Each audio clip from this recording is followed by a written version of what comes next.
दुनिया को जब अंग्रेज हमारे देश को छोड़ के गए, अंग्रेजों ने जाते जाते कहा था कि ये तो हम थे जो 100-125 साल तक भारत के ऊपर हमने राज करके भारत को एक साथ रखा। अब देखना हमारे जाने के बाद इनसे अपना देश नहीं चलने वाला, इन लोगों से भारत एक साथ नहीं रहेगा। ऐसे अंग्रेजों को भी लग रहा था, पूरी दुनिया को लग रहा था।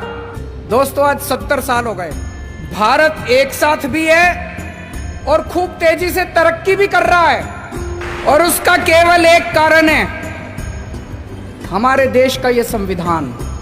ऐसे देश का संविधान लिखना जिसमें इतने सारे धर्म थे, इतनी सारी भाषाएं, इतनी संस्कृति, इतनी जाति, इतनी विविधता, ऐसे देश का संविधान लिखना कोई आसान काम नहीं था।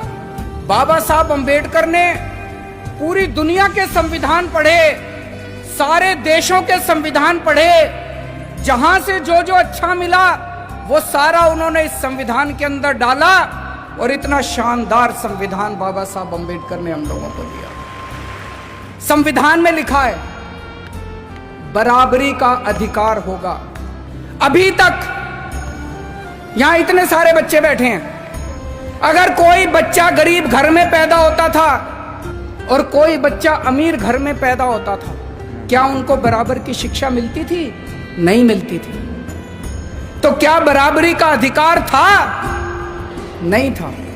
मैं आपका मुख्यमंत्री हूं, हम सरकार चला रहे हैं। सरकार की नजरों में, मुख्यमंत्री की नजरों में, एक बच्चा अगर गरीब घर में पैदा होता है और एक बच्चा अमीर घर में पैदा होता है, मेरे लिए तो मेरे दोनों बच्चे बराबर हैं। मैं उन दोनों बच्चों के बीच में फर्क नहीं कर सकता। तो इसीलिए जब हमारी सरकार बनी, हमने अपने सामने सबसे पहला लक्ष्य रखा कि इस गरीब के बच्चे को भी अच्छी शिक्षा दिला के रहेंगे हम लोग।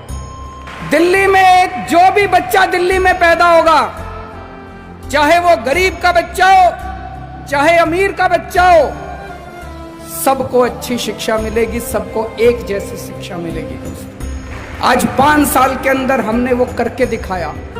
बाबा साहब अंबेडकर का एक सपना पूरा किया हम लोगों ने। हमारे संविधान में लिखा है जीने का अधिकार होगा। पहले गरीब आदमी के घर अगर कोई बीमार होता था, वो सरकारी अस्पताल में जाता था, सरकारी अस्पताल में इलाज का बुरा हाल था। आज दिल्ली के अंदर सरकारी अस्पतालों में वैसा ही अच्छा इलाज है जैसा प्राइवेट अस्पतालों के अंदर इलाज हुआ।